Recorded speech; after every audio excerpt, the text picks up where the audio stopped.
അരുൺ, വ്യക്തമാണ്. അതോടൊപ്പം തന്നെയാണ് മോഹൻലാൽ ഇന്ന് മാധ്യമങ്ങളെ കാണുന്നത് സംബന്ധിച്ച ഒരു പ്രധാനപ്പെട്ട കാര്യം. 19-ാം തീയതി ഹേമ കമ്മിറ്റി റിപ്പോർട്ട് വന്നതിന് പിന്നാലെ എന്തായിരിക്കും മോഹൻലാൽ സംസാരിക്കുക എന്നത് സംബന്ധിച്ച് നാൾക്ക് നാൾ സമൂഹ മാധ്യമങ്ങളൊട്ടാകെ തന്നെ ഒരു കാത്തിരിപ്പുണ്ടായിരുന്നു. അതിനാണ് ഇന്ന് അവസാനമാകുന്നത്. മോഹൻലാൽ ഇന്ന് മാധ്യമങ്ങളെ കാണുമ്പോൾ എന്തൊക്കെയായിരിക്കും മോഹൻലാലിന് മുന്നിലുള്ള വെല്ലുവിളികൾ, എന്തൊക്കെയായിരിക്കാം മോഹൻലാൽ സംസാരിക്കുക, പ്രതികരണങ്ങൾ സംബന്ധിച്ച് എന്തൊക്കെയായിരിക്കാം അദ്ദേഹത്തിൽ നിന്നും നമ്മൾ പ്രതീക്ഷിക്കുന്നത് പോലെ തന്നെ ഈ ഹേമ കമ്മിറ്റി റിപ്പോർട്ടുമായി ബന്ധപ്പെട്ടുള്ള കാര്യങ്ങൾ ഡീറ്റെയിൽ ആയിട്ട് സംസാരിക്കാൻ സാധ്യതയുണ്ടോ? അതോ ഇത്രയും നാൾ മൗനം തുടർന്നതിന്റെ ഒരു സാഹചര്യം കൂടി കണക്കിലെടുക്കുമ്പോൾ എന്തായിരിക്കും ഇന്നത്തെ ദിവസത്തിൽ അതൊരു നിർണായകമായി മാറുക മോഹൻലാലിനെ സംബന്ധിച്ചിടത്തോളം?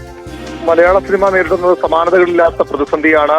ഹേമ കമ്മിറ്റി റിപ്പോർട്ട് വന്ന ശേഷം ഉള്ള വെളിപ്പെടുത്തലുകൾ, അതാണ് ഏറ്റവും പ്രധാനപ്പെട്ട കാര്യം. ആ വെളിപ്പെടുത്തലുകൾക്കൊടുവിൽ അമ്മയുടെ ഭരണസമിതി ഒന്നടങ്കം രാജിവെച്ച് പോകേണ്ടി വന്നു. എന്നിട്ടും ഇത്രയും നാൾ കഴിഞ്ഞിട്ടും മലയാള സിനിമയിലെ ഏറ്റവും പ്രധാനപ്പെട്ട നടന്മാരായ, അല്ലെങ്കിൽ മലയാള സിനിമയിലെ എല്ലാമായി പൊതുവിൽ സിനിമാ ലോകം കാണുന്ന മമ്മൂട്ടിയും മോഹൻലാലും രണ്ടുപേരും ഇതുവരെയും പ്രതികരിച്ചിട്ടില്ല. മോഹൻലാൽ സംഘടനയുടെ പ്രസിഡന്റ് കൂടിയാണ്. മോഹൻലാൽ ഇത്തരത്തിൽ കൃത്യമായ നിലപാട് പ്രഖ്യാപിക്കാതെ, വിവാദങ്ങളിൽ മറുപടി പറയാതെ രാജിവെച്ചു പോയത് തന്നെ സംഘടനയ്ക്കുള്ളിൽ വലിയ അതൃപ്തിയുണ്ട്.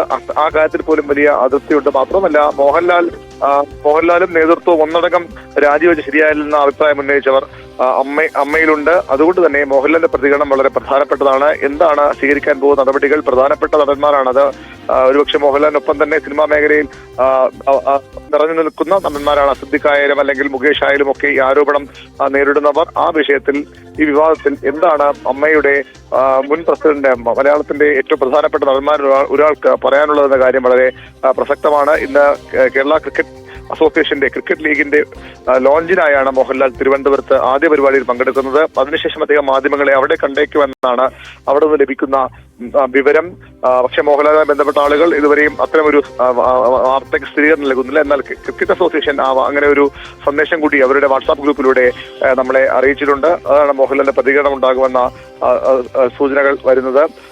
അതിനുശേഷം 2 പരിപാടികൾ കൂടി മോഹൻലാൽ ഇന്ന് പങ്കെടുക്കുന്നു. തിരുവനന്തപുരത്ത് മുഖ്യമന്ത്രി പങ്കെടുക്കുന്ന ഒരു ചടങ്ങിൽ മോഹൻലാൽ പങ്കെടുക്കും. അതായത് മുഖ്യമന്ത്രിയും മോഹൻലാലും ഒരേ വേദി പങ്കിടുന്നു എന്ന ഒരു പ്രത്യേകത കൂടിയുണ്ട്. പ്രത്യേകിച്ചും ഈ ഒരു വിവാദം വന്ന ശേഷം മോഹൻലാൽ മുഖ്യമന്ത്രിയും വേദി പങ്കിടുന്നു. അതും ഇന്ന് തിരുവനന്തപുരത്ത് തന്നെയാണ് നടക്കുന്നത്. ശരി, വി വിയറാണ് വിവരങ്ങൾ നൽകിയത്. അരുൺ എന്താണെങ്കിലും അരുൺ നല്ലൊരു ദിവസം ആശംസിക്കുന്നു.